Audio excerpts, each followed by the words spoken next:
students, let's start our English class. Today we are going to read about a new interesting poem, that is The Voice of the Rain.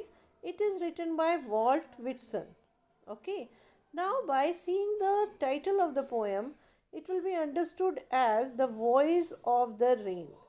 Means here the device personification is use. इस title को पढ़ने से ही हमें पता चलता है कि यहाँ पे एक डिवाइस है जो कि हम इंग्लिश में यूज़ करते हैं, दैट इज़ personification। अब personification का मीनिंग क्या होता है? personification means when non living things और नॉन ह्यूमन थिंग्स को हम कंपेयर करते हैं ह्यूमन क्वालिटी से। लाइक सी हियर, वॉइस किसकी होती है? वॉइस ह्यूमंस की होती है। एंड रेन की क्या होती है? रेन की साउंड होती है। So see here, when we are comparing the sound of rain with the voice of human, that is called personification. So my dear students, here this poem is related to rain, and here in this poem, अब जो बारिश है वो क्या बोल रही है कि उसकी एक वॉइस है। इस पूरी पोएम में रेन के बारे में ही बात होगी और रेन अपनी बारे में बताएगी कि कैसे it is this poem is related to water cycle. आपने ये वाटर साइकिल साइंस में पढ़ी होगी, जिसमें कि हम वाटर साइकिल के सारे स्टेप्स देखते हैं कि कैसे पानी वाटर वेपर ऊपर जाता है और फिर कैसे वो वापस सर्कुलेशन से वापस बादल बन के नीचे आता है। So here in this poem rain is telling about the same telling about see how the rain tells about water cycle.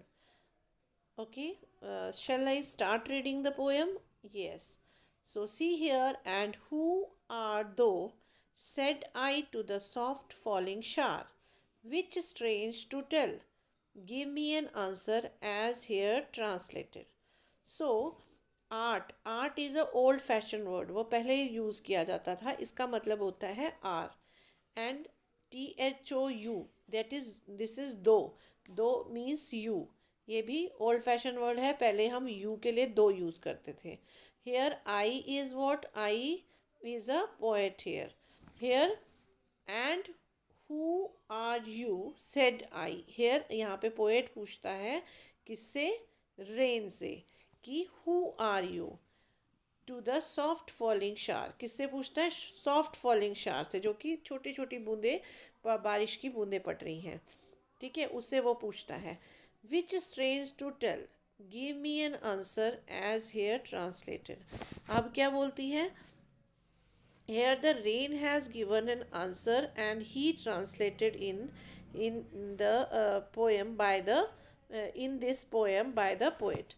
अब इसमें क्या हुआ है? रेन अपने बारे में बताती है। Which strange to tell, give me an answer as here translated. जो भी स्ट्रेंज है वो रेन अपने बारे में बताती है और जो पोएट है वो अपने ओन वर्ड्स में ट्रांसलेट करके बताता है। The poem of earth, said the voice of the rain. Eternal, I rise impalpable out of the land and the bottomless sea, upward to heaven, whence vaguely formed altogether, changed and yet the same. Here, I is what? I is a raindrops. Here, I कौन है? I है raindrops. Raindrops क्या कहती हैं? I am the poem of earth. मैं अर्थ की कविता हूँ।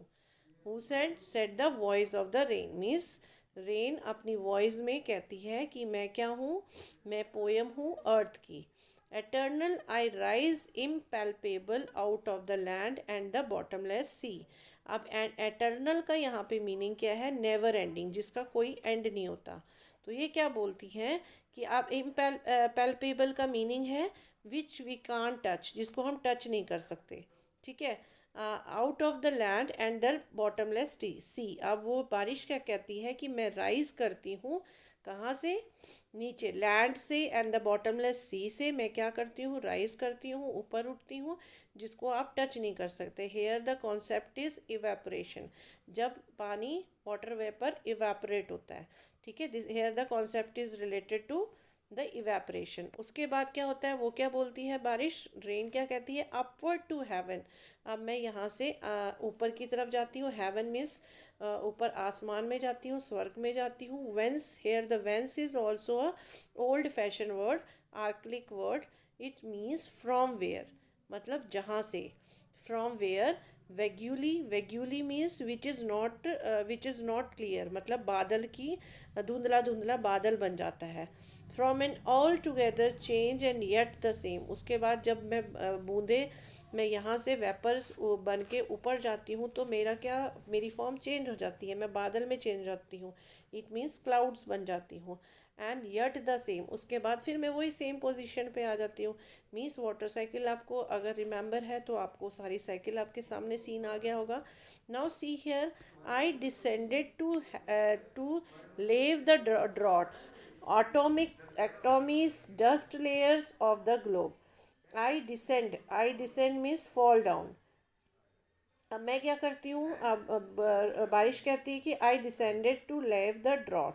अब मैं, जो ड्रॉट मीन्स जब जहाँ सूखा पड़ा होता है, जब मैं नीचे गिरती हूँ, जब जहाँ सूखा पड़ा होता है, जब मैं नीचे गिरती हूँ तब क्या होता है कि वो सूखा ख़त्म हो जाता है. Atomies, dust layers of the globe. Atomies क्या है यहाँ पे? Atomies is related to, atomies is related to faces, particles, मतलब छोटे छोटे tiny particles, tiny particles. Atomies means tiny particles. Dust layers of the globe. अब क्या होता है, जो वॉश हो जाती है, जितनी भी डस्ट है, जितने भी टाइनी पार्टिकल्स हैं, वो बारिश की बूंदें जब पड़ती हैं तो वो सब वैनिश, वो वॉश हो जाते हैं. And all that in them without me were seeds only, lented, latent, unborn means, latent means hidden. जो अनबॉर्न सीड्स हैं, उनको भी जब पानी मिलता है तो उनकी ग्रोथ हो जाती है. जो हिडन हुई हुई सीड्स हैं, जो हिडन चीज़ें हैं, वो भी बढ़ जाती हैं. मीन्स जब बारिश की बूंदें पड़ती हैं तो जो सीड्स हैं वो ग्रो उनको पानी मिलता है तो they will grow. And forever by day and night I give back life to my own origin. Means forever मतलब हमेशा, डे एंड नाइट जैसे कि रात और दिन हमेशा सर्कुलेशन में चलते रहते हैं. लाइक दिस मेरी वाटर साइकिल भी सर्कुलेशन में चलती रहती है. मेरा जो बारिश, मेरे अंदर जो पानी है वो कभी नहीं ख़त्म होता. I give back life to my own origin. मैं अपने ओरिजिन, मतलब उसने, बारिश क्या बोलती है, आई विल